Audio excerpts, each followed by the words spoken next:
ताई, हा घातपात आहे असं वेदाच्या बाबांना तरी शंका नाहीये. त्यांच्या मते त्यांना गाडी चालवताना फक्त चक्कर आली होती.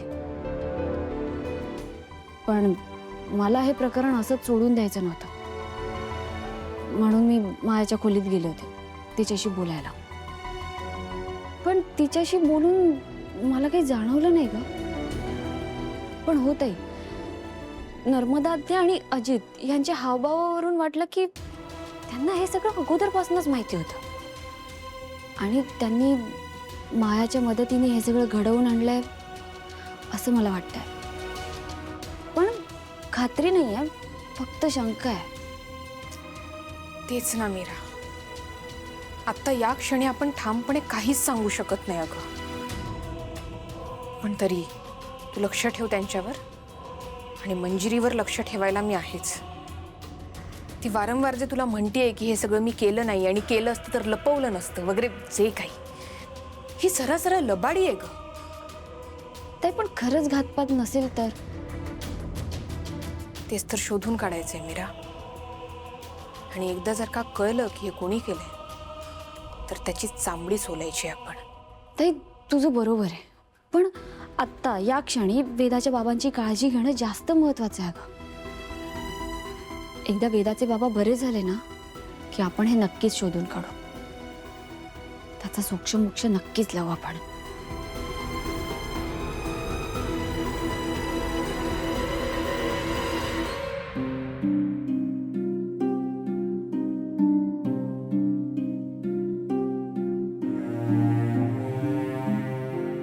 वेदाचे बाबा, अहो तुम्ही बसा.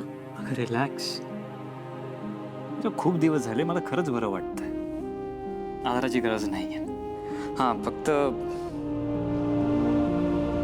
तू जवळ येतेस म्हणून मी आधार घेतो. हे बघा, काही बोलू नका. आणि डॉक्टरांनी काय सांगितलं आठवतंय ना? नीट लक्षात आहे माझ्या. डॉक्टरांनी एवढंच सांगितलंय की वेळेवर औषधं घ्या, आराम करा, टेक रेस्ट, एवढ्याच सूचना दिल्यात. बाकीचं सगळं तुझं एडिशन आहे, ते इथे मीठ मसाला टाकू. अच्छा, खूपच व्यवस्थित बरे झाला तुम्ही. मी पण हेच बोलतोय, तू ऐकत नाहीस माझं. हे बघा, तुम्ही जास्त बोलू नका. चला नाश्ता करून घ्या. चला चला या.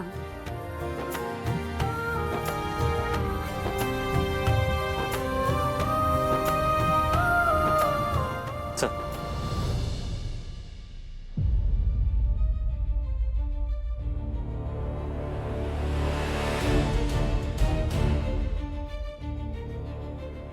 हा थेरडा आता काल रात्रीचा विषय काढेलच. काय करावं? असो, मला या सगळ्याची तयारी ठेवावी लागेलच. मंजिरी,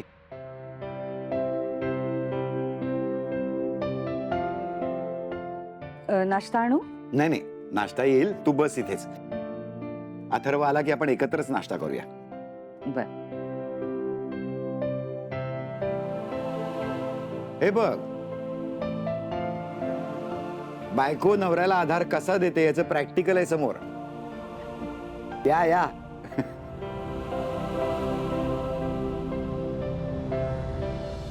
बरोबर आहे बाबा. डॉक्टरांनी औषधं दिली आहेत, पण खरा इलाज हाच. वा, ते एकदम तू ठणठणीत दिसतोयस त्यावरून लक्षात आलंच आमच्या.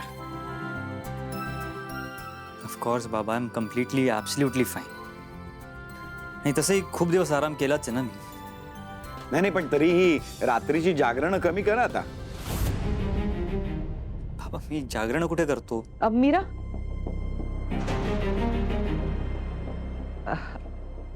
अथर्वला औषधं घ्यायचेत, ब्रेकफास्ट घेऊन ये ना.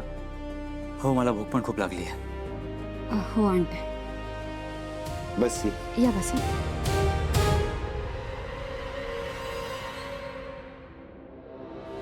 आलेच. मंजिरी, मला तर वाटतंय अथर्वच्या ठणठणीत बरा होण्यामागे तुझ्या त्या अंगाराचीच काहीतरी जादू असणार आहे. कसला अंगारा बाबा? अंगारा? हा काय अंगारा? आज लावायचाच राहिला. इकडे बघ. एक मिनिट, पण तू तर म्हणाली होतीस ना.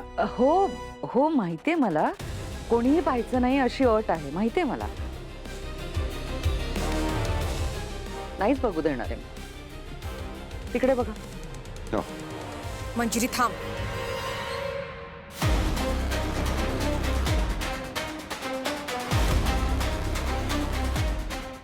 हे का करत असेल ही? यात काही काळी जादू तर नसेल ना? लवकर ये. झालं?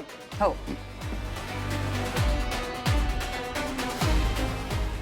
अरे हे बघ ना. हे कधीचा? काय तर माहिती रशियाच्या प्रोजेक्ट मीरा. विषयी. या मंजिरीने अथर्वंना कुठला तरी अंगारा लावलाय.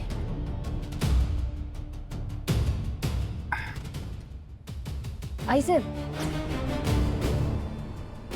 तुम्ही नाश्ता वाढता का? मी काहीतरी विसरले. आले लगेच.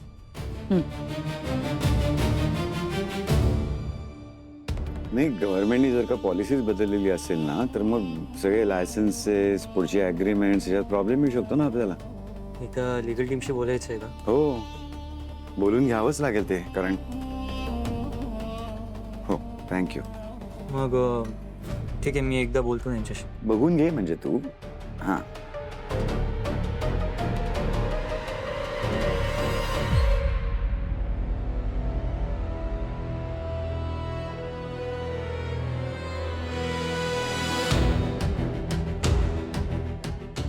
देवी आई साहेब, आज लावायला विसरले होते.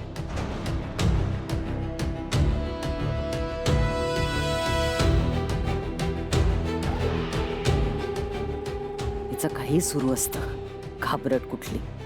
पण माझी इतकी भीती वाटते हे बघून बरं वाटलं मला मीरा.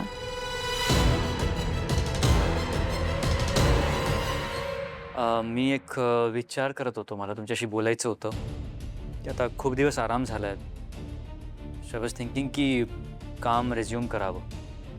मला ऑफिसला परत जायचं. नाही, नाही हा वेदाचे बाबा, मी तुमचं काहीच ऐकून घेणार नाही आणि तुम्ही कुठेच जायचं नाही. डॉक्टरांनी काही दिवस तुम्हाला बेड रेस्ट सांगितली आहे. ही हुकुमशाही झाली हा मीरा. आणि तसं I am fit and fine. कशाला उगाच आजारी असल्यासारखं वागायचं. बाबा, अथर्व, तू बरा झालास मान्य आहे, पण आपण डॉक्टरांना विचारून ठरवूया ना. हा, बाबा, मला या प्रोजेक्टची प्रोग्रेस बघायची आहे. मीरा, हे बघ, ॲक्सिडेंटच्या वेळेस ना हा नवीन प्रोजेक्ट सुरू झाला होता. या प्रोजेक्टचे डिटेल्स, अथॉरिटी माझ्याकडे. बाबांना सुद्धा माहीत नाही या प्रोजेक्टबद्दल. आणि तसंही जाऊन मला कुठे लंगडी घालायची आहे. मी बसून काम करणार आहे. सो तसं काही प्रॉब्लेम होणार नाही. बरं बाबा, खरं तर मलाही तुझी हेल्प हवीच आहे.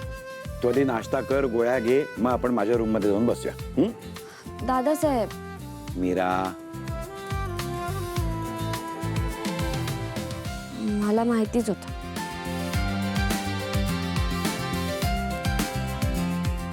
सो याचा अर्थ आहे की मी जाऊ शकतो.